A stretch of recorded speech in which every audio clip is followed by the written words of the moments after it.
13-9 à la mi-temps.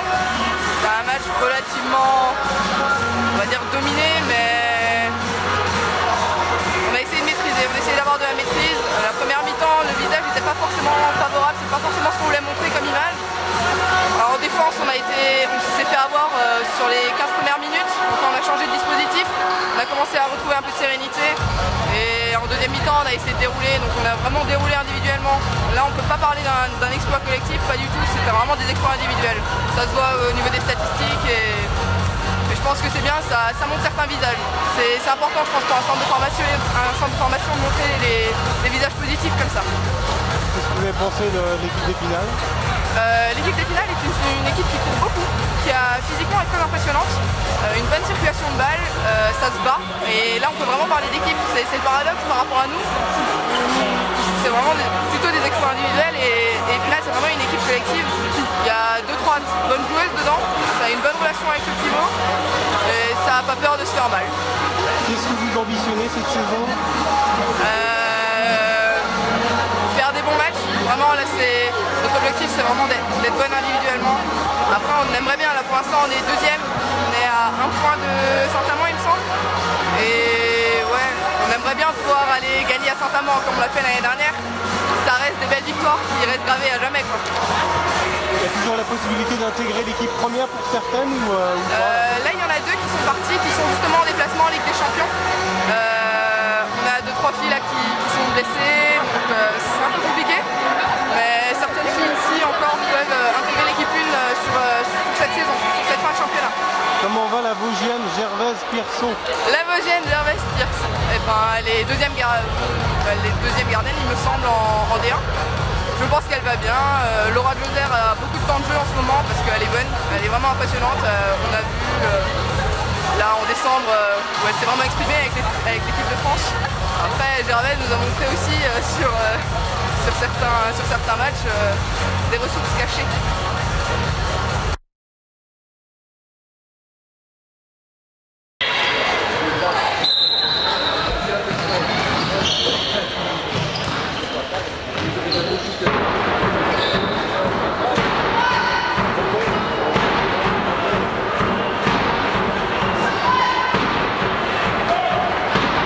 Allez, les publics, campez devant là.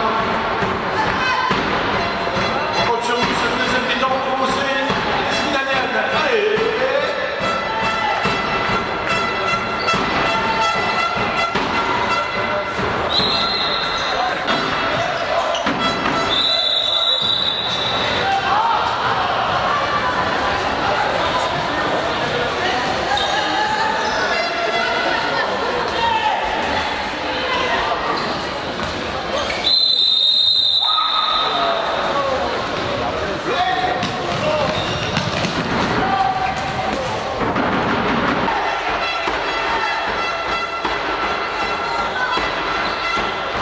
Mitigé, pas sur le résultat parce qu'on savait qu'on allait être en difficulté ce soir. Voilà, les filles ont encore été très courageuses. Malheureusement le courage parfois ça suffit pas, il manque aussi beaucoup d'éléments pour qu'on puisse rivaliser avec une équipe comme celle-là. En face c'était un vrai rouleau compresseur?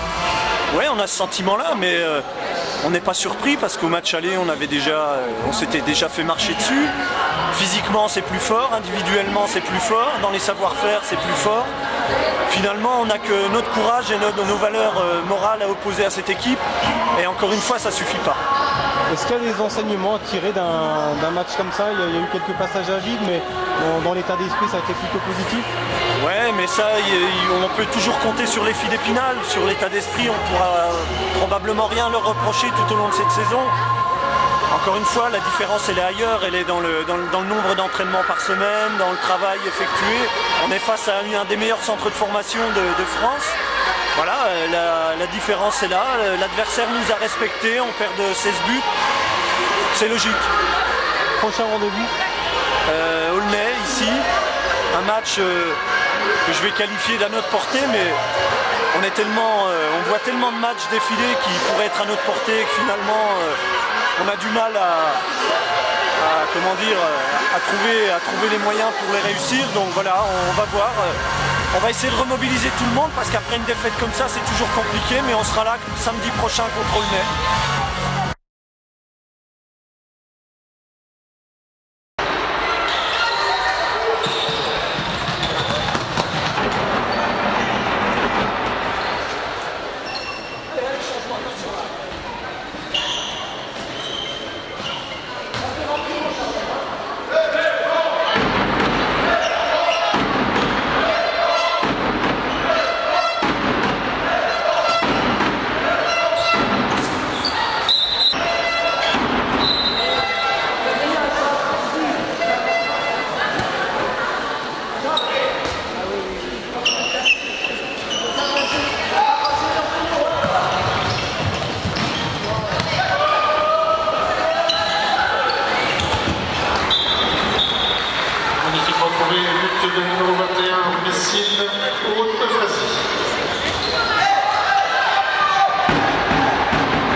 Bon, globalement, vous avez essayé de rivaliser, même si vous étiez vite mené à la mi-temps, vous étiez mené 16-9, c'est ça? 15-9, ouais, quelque chose comme ça. On a essayé, comme d'hab, on essaye toujours, mais bon, là, le début de deuxième surtout, on a compris que c'était vraiment très dur de revenir. Est-ce qu'il y a des satisfactions dans ce match où il n'y a rien de bon? Oui, ce qui est bien, comme à Vesoul la semaine dernière, c'est que personne ne lâche rien. Tout le monde continue à s'accrocher, même si on perd de 7, 8, 9 buts, on joue encore et c'est ce qui s'est passé à Vesoul la semaine dernière. On y était presque. Bon, là, on a eu un peu trop d'écart pour remonter, mais je pense que ça, c'est une vraie satisfaction. C'est que quoi qu'il arrive, on se bat et on baisse pas les bras. Aulnay maintenant, c'est plus accessible? Un petit peu plus accessible que Metz. Le match aller, ça avait été assez serré. Après, ça reste des gros gabarits, plus que Metz là. Et avec la philosophie pour l'instant du moment, sans Sandrine, là on n'avait pas Mathilde Bédon, donc c'est un peu compliqué. On espère avoir Mathilde quand même la semaine prochaine. Mais ça reste encore un match très difficile.